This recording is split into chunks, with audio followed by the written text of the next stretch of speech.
Hey guys, it's me, Sheena. Today I want to do a little tutorial using my favorite straightening brush. Also gets really hot, up to 450 degrees hot, and it's from Land. This brush is so amazing. It's ideal for people that have wild hair, okay? So if you have curly hair, wavy hair, and you're looking for something that is going to straighten it really fast, then this is what you should be using. I have never used any tool that has been this fast for someone like me. My hair is wild, my hair is curly.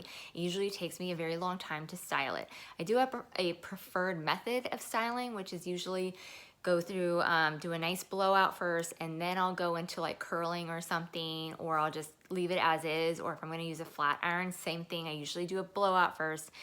But if I don't have time for any of that, this straightening brush is my go-to. So I'm gonna show you exactly how to use it on my hair. I washed my hair yesterday, put it in a bun, and I went to sleep and woke up and took it out, and this is what it looks like. I usually have a lot of steps to make my hair look good.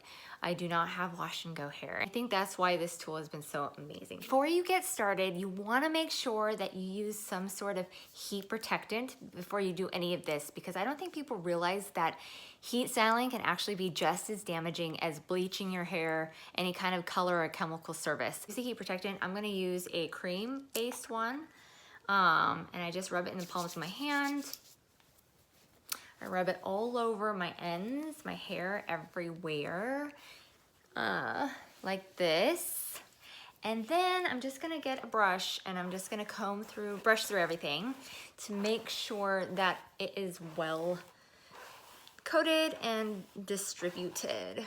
So once you have used your heat protectant, you're gonna take a section of hair, clip that away, and I'm actually gonna start at the root area and I'm gonna go underneath. So I'm gonna put the brush underneath. I'm gonna hold this hair very tight and you'll see, and I'm gonna go up a little bit as I'm holding everything kind of tight as I bring this brush down, okay? And I do that because I want like a little bit of lift, like right here, okay? And then I'm gonna grab that same section, and this time I'm gonna put the brush over the top, and I wanna create a little bit of curl, so I'm gonna wrap it around and now slowly bring the brush down. Look at that. You guys, isn't that amazing? My recommendation is if you're gonna create straight hair and not do this, I would keep it at the top. I would keep it underneath. So I start underneath and just, instead of stopping just to get the root area, you would continue to drag it all the way down until the hair falls out of the brush. Underneath to create a little bit of root lift. Okay, holding everything on the ends tight, and then go on top, wrap, and slowly pull it down. So far, you're going from this to this, and I am just so happy right now. This is why I love this tool so much. And you know, as far as how big should the hair sections be, honestly, it really depends on how coarse and how curly your hair is, because the thinner the sections, the smoother it's going to be. You're gonna have to feel it out for yourself to see what works best for you.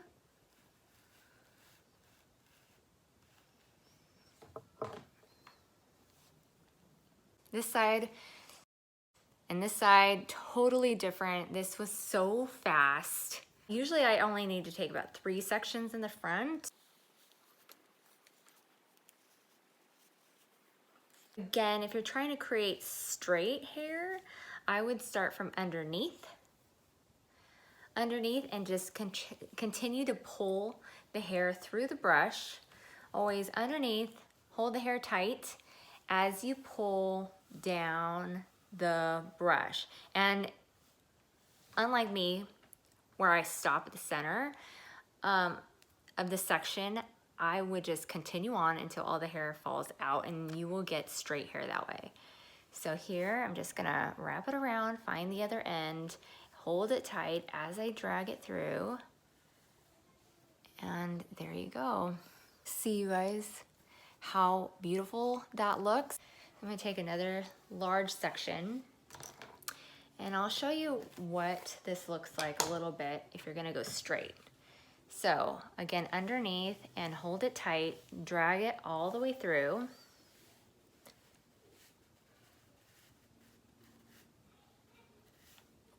See how pretty that looks? And that's it. Oh my gosh. So easy. And these are big, big chunks of hair. I would just recommend using a brush so that the straightening brush doesn't get tangled in there or doesn't get caught as you're trying to drag it down. But it really is good at not getting stuck. I really don't ever have a problem getting stuck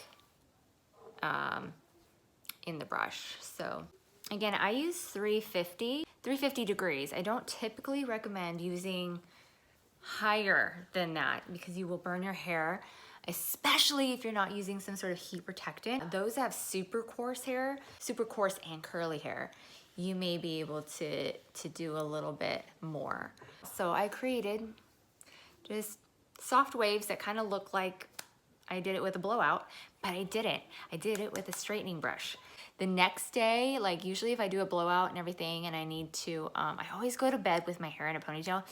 And so, you know, if you have like the wild bed head the next day, this is really great for revamping the hair as well. I would just turn the heat setting a little bit lower because you don't really need to straighten a lot. You just kind of need to freshen up the looks. I really hope that you enjoyed this and check out the link to this product so you can check it out for yourself. Let me know if you've already tried this tool before, what you think about it, or if you think you're gonna try it out for yourself. All right, bye.